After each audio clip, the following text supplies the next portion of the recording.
To enable camera flash notification for a specific app in Samsung Galaxy S23 Ultra, swipe down the top of the screen and then tap setting icon.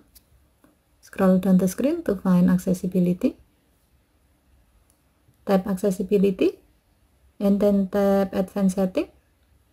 Under notification section, tap flash notification and then tap the gray on off switch next to camera flash notification until the switch turns blue to turn it on. Next, tap camera flash notification.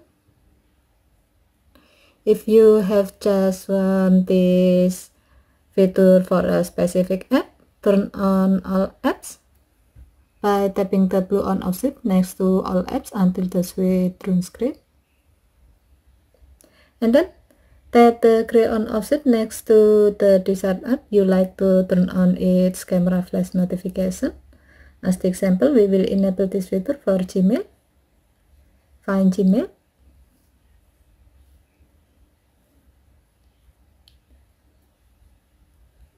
And then tap the gray on off switch next to this app to turn it on.